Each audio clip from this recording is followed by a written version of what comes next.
Alright, so Friday afternoon. Being I went and hit the welding store and got welding gas. Hopefully we can get some stuff accomplished today. Hopefully before we go to bed Friday night, we can get everything painted finally. And then come Saturday and Sunday, all weekend assembly. So I did pick up one thing that y'all recommended. I do listen. Y'all has said to grab the anti-splatter nozzle dip. When I went to get the gas, I actually checked on it, just cleaned my nozzle up.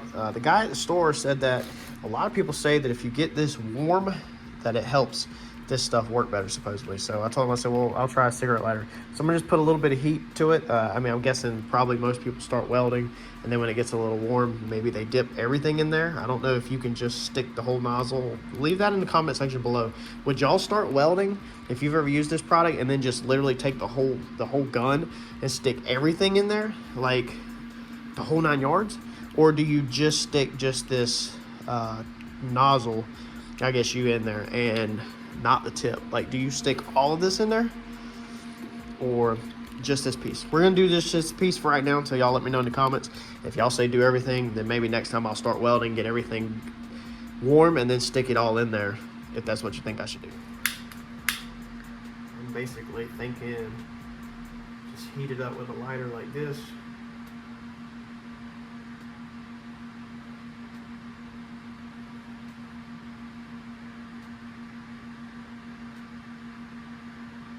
Maybe it doesn't need to be heated up. Maybe I should read the instructions.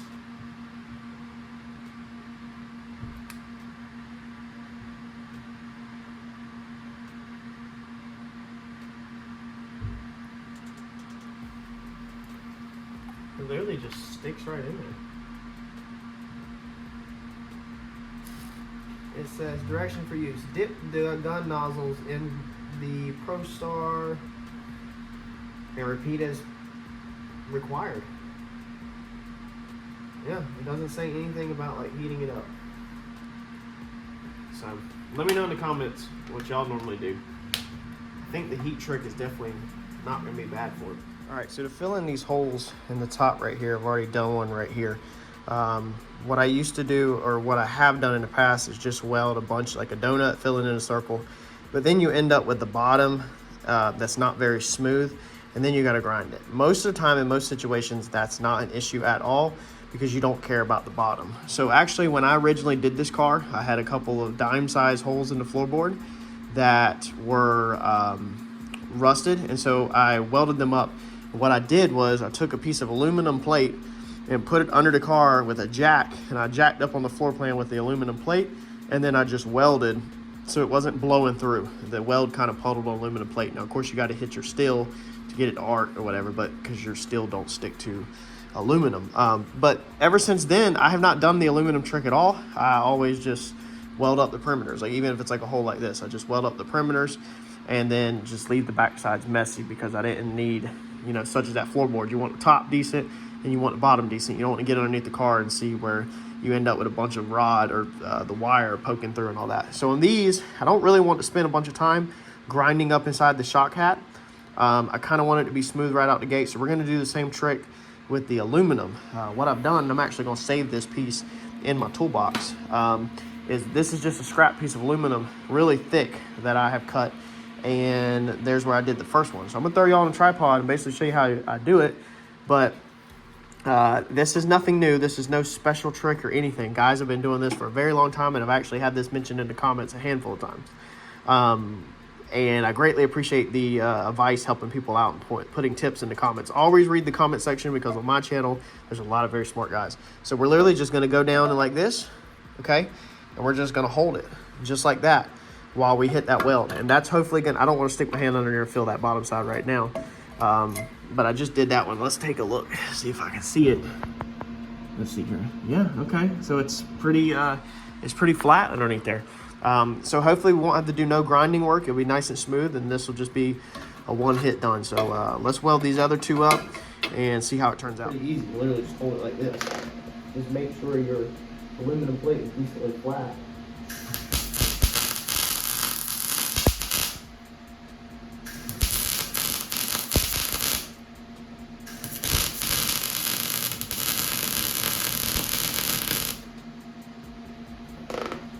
like that, and then we'll grind the top where it's all good. That should put them two pieces back together relatively nice.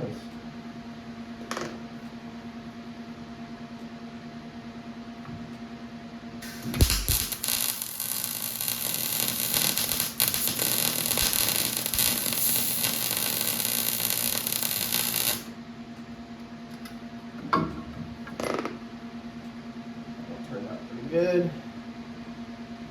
Grind that thing down, and the things are gonna look phenomenal. All right, so got our washer done down here, got our spot welds done. Only other thing we need to do while we're right here working, watch out, this thing is hot, is figure out a hanger for our hoses. So let's do that. All right, so as you can see, it looks like our package from Motion is here, so we can get this water pump mounted up. Let's go grab it. All right, some of y'all said the other day to go easy on Motion. Don't take me wrong, I don't dislike Motion Raceworks. I think they make really cool, awesome products. You know, I really like their products. I just don't like the pricing. I feel like they could work just a little bit more on the pricing and get the pricing more affordable for us. I understand things are expensive nowadays, but like I said, their merge that you do the wastegates, their wastegate merges, they're $100 a piece. You can get them for $50 a piece through, I think it's not Aeromotive, it's an Aero something company. It's out of Australia. You can get two. I can get two of them to my door in Wilmington, North Carolina, for $110. That's two merges, same exact size, same material, out of Australia. So tell me, how can we get the same product out of Australia to my door for $110, where I had to pay Motion $110 for one merge? That's all I'm saying. Really good product, really good company. I like them. I just feel like we could tweak on the pricing just a little bit somehow. Let's see how this thing is going to work. I think our best bet with this is basically take this roll bar mount and mount it on this. I just test fitted it. It is squished, you know, because of it being a bin, but it still will go in there and clamp. And I think it's probably going to be best to mount this thing upside down right here, somewhere about maybe even right in there, somewhere in here. I think this is where this water pump's going to have to go, which works out pretty good because that's where the wiring used to go anyway. It used to go over there, and we just got to get off of that to here. Or what we're going to do if we don't mount it there is we're going to possibly order an adapter to just hard mount the water pump right there to that plate, and eliminate one hose. Even though I don't necessarily like that idea, I'd kind of rather a hose come off the engine and hit the water pump up here than it hanging off the plate. But we're gonna see, we need to kind of fit up the hot side and fit everything together. And then I think this is gonna be a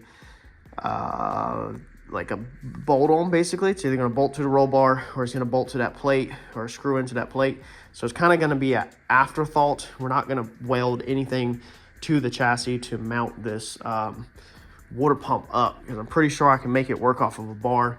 I didn't know if I was gonna have to possibly weld a tube, a little stub out off of it, something like this, you know, and then bolt it to this, which would work, but I don't think that's going to be the case. So, you know, I kind of thought about just welding a stub out like that, and then I could easily just bolt it, you know, as short as possible, but then I could just bolt that clamp around that. It's kind of unneeded weight, but I'd already ordered that before I realized that it don't need to go up there. So it is what it is. All right, I think that's gonna work. I hate how they're kind of all over the place, but they have reason, and once everything's installed, it will look good because the zip ties are not wrapped around. So that one right there is gonna be to hold our hose. And then our hose that comes up, it will hit these two right here, and then it will go zip tying to the other hose to keep them together, or I'll order some nice clamps. This one underneath here, these three, we needed 1, 2, 3. We needed to get the line down there for our O2 sensor. So once our downpipe is here, if you recall, we have the O2 sensor. It's gonna come up and go through a cage, through the tree, kind of get zip tied to that. But the tree comes off of here, so it's gonna go here, and then it needs a way to make its way back to here, because we're gonna reroute that line. Currently it's laying right there. We're gonna stick it back through there, and we're gonna come out this side hole. So it will come out, and then it will go like that. I gotta order an extension for that. I just got to get everything mapped out tomorrow and figure out the exact length I need to order. So I think we're good. I think we're good on this side. Mike's on his way over. He's gonna mock up that lower control arm right here, make sure that all works. So we're gonna go over here, take this header off. Actually, we could probably go ahead and pull that header off, take this header off, and then do our welding that we need to do over here, which is that. And then there was one more thing that I forgot about that I can't remember what it was that we need to do. We'll figure it out. Oh, our tab for our motor plate. So I think just a tab and weld the hat.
I never claimed to be the smartest or the safest.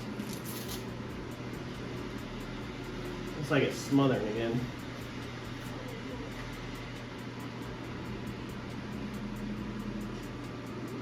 Got a hole in it. So Uncle Mike stopped by with the control arms, the bottom control arms. If you've been following, you know we've been spending some time on control arms and ball joints to get the outcome we want.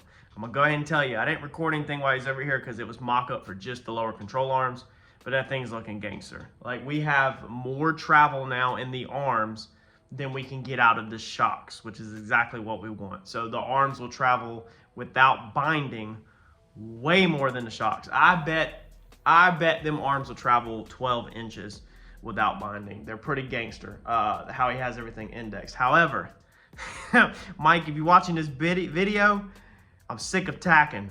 The tabs here on the frame, you know, we started out, let's see here, where were we at?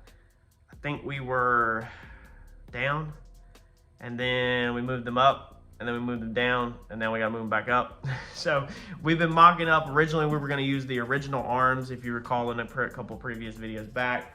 And then we decided that we were gonna build chromoly, custom arms. So you're gonna be seeing that coming up, the outcome of that.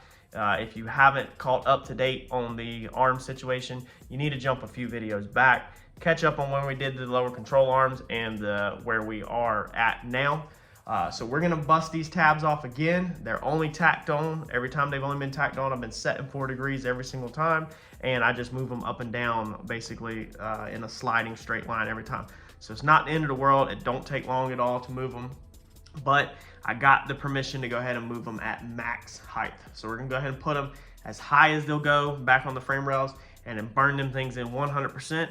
Then after that, I think we are finally ready to start taking everything off of this car and get ready to paint, with the exception of welding up the 2 upper tabs once the engine plates come off. So let's bust these tabs off again, get them welded on, and then let's start pulling stuff off, I guess. If you ever find yourself in a situation like me where you're possibly going up and down, up and down, up and down, up and down, being I was already up and I went down, what I did last time was I actually left my marks, and I left this little tiny tack weld right here on purpose. And then I went down. I think our last tack welds were down here, roughly. They were definitely down. I left this all the way, and I was gonna go back after we welded it up and grinded that off. But I left that just in case we had to go back up, because I wasn't sure if I had to go back up. So that already sets my front height because I had already took the time to get left and right. I did the same thing on the other side as I left some marks up high on the higher setting. That way I could go back to it. So this is just a little pointer where if you think you might be moving it back, leave your tacks. If you break your tacks and they're not in the way, just leave them. Don't get obsessed and trying to grind them down and all that good crap, because you might need to go back to them. So now it's gonna be super easy for me. These are my 2 marks, which of course are gonna be this exact same because the Heim sets the spacing, but I'll be able to take this control arm right here, and as soon as I put this camera down and put this thing back, all I have to do is set my 4 degrees, because that front right there will go right back to that tack just like that. And then all I have to do is just set my 4 degrees like that on the back side. All right, so I went ahead earlier, started brushing all this out, but my paintbrush is already hardened up. So I didn't really film because it's one of them afternoons where the wife had dinner ready. I stopped to do that, then brushed out some more, and then needed to help Harper get a bath. Stopped, did that, and then was gonna start back brushing. Had to go get Harper medicine because she's not feeling good. So now we're back at it. So I'm gonna show y'all where we're at, show you what we're using. It's not really worth like time lapse or not like that, but I just want to make sure that I cover this for anybody who's new that might be frustrated or not sure and want to know what to use. So I got about half of the front done, and I got the cage inside the car done. So let me show you. So the cage in the car, all we had to do was brush out that bar right there. And as you can see way up underneath there, I didn't get it. So I'm not really worried about it, honestly. By the time the car sits down on the ground, you won't even be able to see up underneath there unless you were sitting way down. But up here, we've got 1 coat over everything. So it gives it that hammered powder coat look. You know, if you get like hammer tone powder coating or something like that, that's what this stuff kind of gives you. All right, you can see it right there. We've used it before in the past, so you can see I made it there. I got all this side to do. So there's no prep work that needs to be done, no primer, nothing like that. You literally just clean it off, and I didn't even wipe it down with paint thinner or nothing. I literally just blew it off. And there's some areas that I didn't even blow it off good, and I was literally just pulling the brush all through the trash, like all up in here, all this right here. I really need to try to wipe it out this time. But on the other side, I just straight up pulled the brush through it, and I was like, well, screw it. It just makes the paint kind of gritty. But with it being hammer tone, it hides it amazingly well. So this stuff, the reason why I'm using it this time is it is extremely easy to touch up. Now, I would much rather do base coat, clear coat, being I'm a painter. It will look freaking phenomenal with base coat, clear coat. Trust me, brushing this out makes me want to take this thing to the shop and base coat, clear coat it, but I don't even have a roller. So, or base coat, I could have base coat, clear coated it right here in the garage or single staged it, you know, but the whole thing here is that as stuff gets chipped or wore out, I want to be able to touch it up this time. I've learned a little bit as we've progressed. You know, I've done the base coat, clear coat chassis. We did Randy's base coat, clear coat. We did my base coat, clear coat. We did my engine base coat, clear coat. The engine would always remain base coat, clear coat. But as far as your front tube work, I want to be able to touch it up. And the problem with the rattle can is that it still, when you're rattle canning, it still blows overspray. So you still have to mask stuff off with the rattle can. And that's the #1 issue with doing even the VHT stuff, chassis paint. This stuff right here, you don't have to, you can see I missed some. You don't have to tape anything off. Like, as long as you don't get it on anything, it doesn't overspray. So if we have to grind something, like I know we're gonna have to grind where the travel limiters go. We're adding travel limiters either, I think, up inside here on both sides, but we don't know exactly where they fall at until the car is like completely at ride height. Everything is together, and the car, we can also make it fully separate so we can get it in a straight line basically. So we'll come in here and we'll just grind a little bit of this off, weld our tabs on, and rebrush it out. When you overlap it, it will blend amazing, such as in the cage in here. If you remember, all we did was grind these front bars. All of this has already been done. You can see how it's chipped all up. I don't have a light in here right this second, so I apologize for that.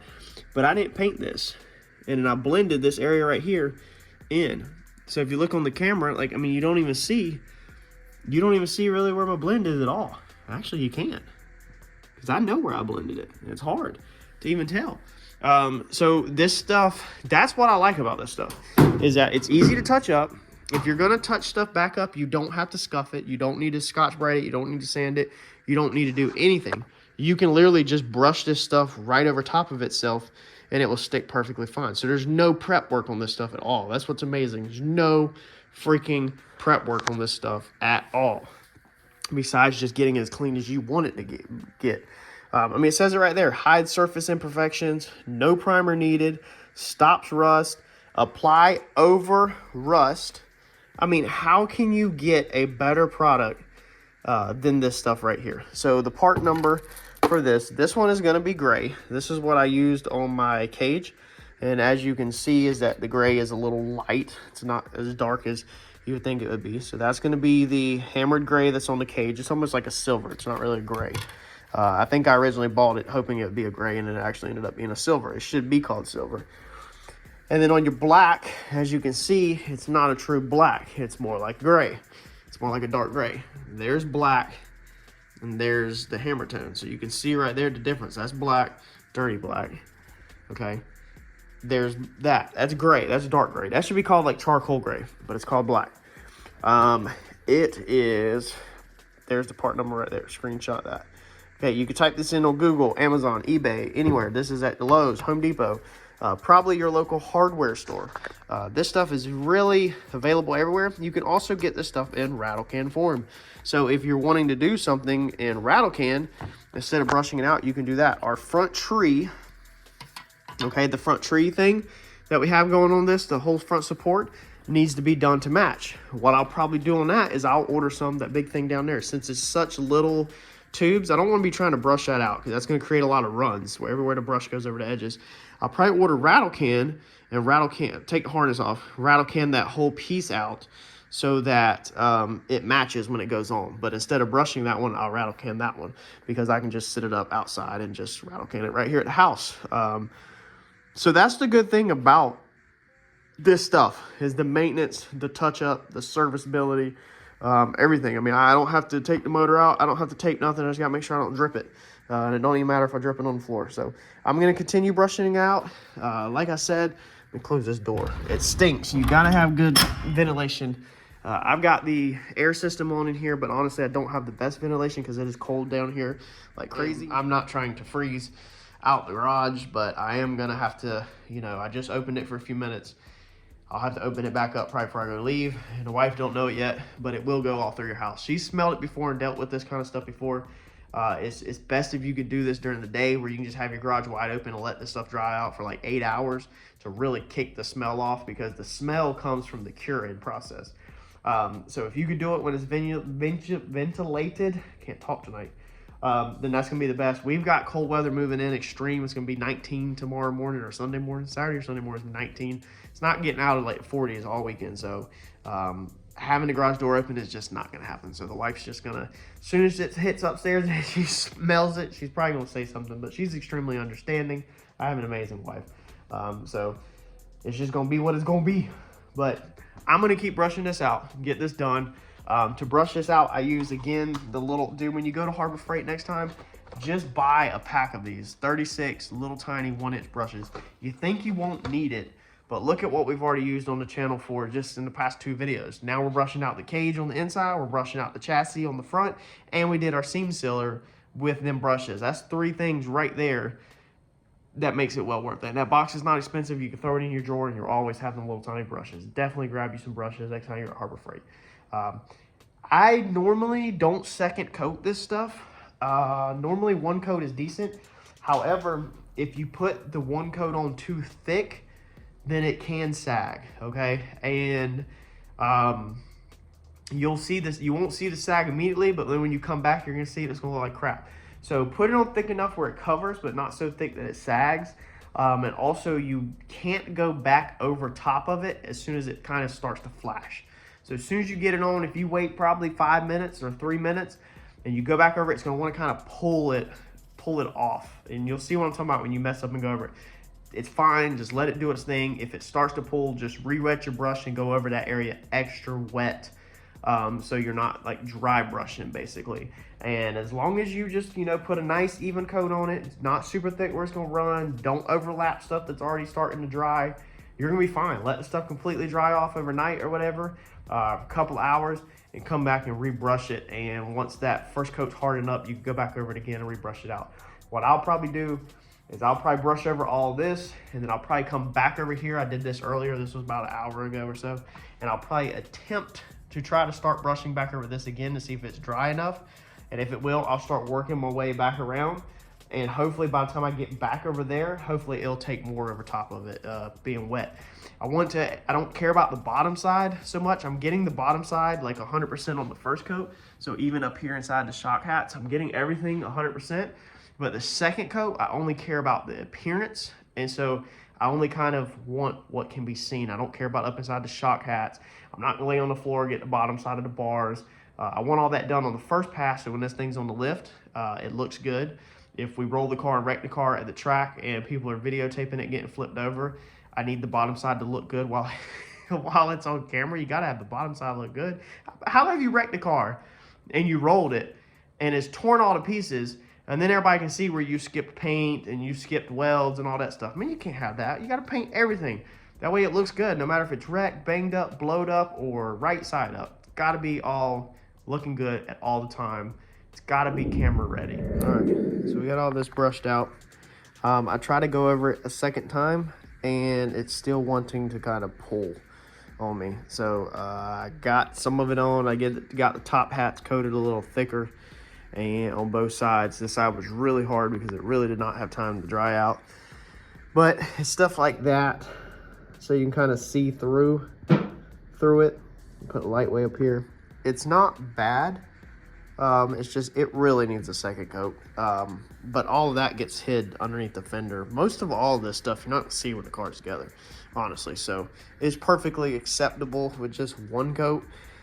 And I kind of also, if you're gonna think you're gonna be doing anything over, you might want to just do one coat, because you gotta remember, if you gotta weld anything, you gotta grind that crap all off. Make sure I didn't miss anything that you're gonna be able to see. I missed a couple little edges on some tabs and stuff like that, but I don't think you're gonna see anything. If there is, then like I said, this stuff is easy as crap to touch up. So just pop the lid open, get you a little tiny touch-up brush, and roll with it. You can see that even if you can't weld great like me, by the time you put the paint on it, it literally like buries all of the weld. You can't even see it, like back here. If you wet it out really good, like it buries. Look at all that.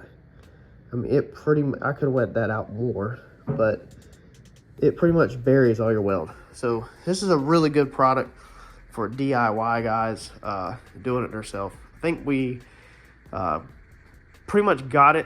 We won't have to miss the little underneath there that we need to get. Let's see if we can grab the brush if it's still wet. I think I threw it in the trash can. That should be this top one. Oh, come on. I mean, it's easy to touch up later. Oh yeah, the brush is still wet. I've seen one more spot. I want to get inside here. I'm probably gonna come and maybe accent these spider webs. Do some time consuming stuff. But I think that's good for right now. So I think we're good. We're gonna let this dry out. It is Friday night. We're gonna let this dry out. Saturday and Sunday, we're gonna put this thing together. You can see what's over there on the floor. Downpipe, hot side, turbo with no housing on it. Housing's in powder coat. So we're gonna try to assemble up as much as we can. We gotta put in some order for a couple little odds and ends, I think. But this front end is finally painted, y'all. I'm so stoked about this. So happy that it's finally freaking painted, meaning that pretty much my welding work is done. Fabrication work is done. So smash that like button for me. Sit tight. Make sure you turn on notifications, because the next videos, we're gonna be putting this thing together. And you know what happens when you start putting a car together? It's only up, up, up, up, up. From there, back to first startup, back to TKM, back to the racetrack. Let's go.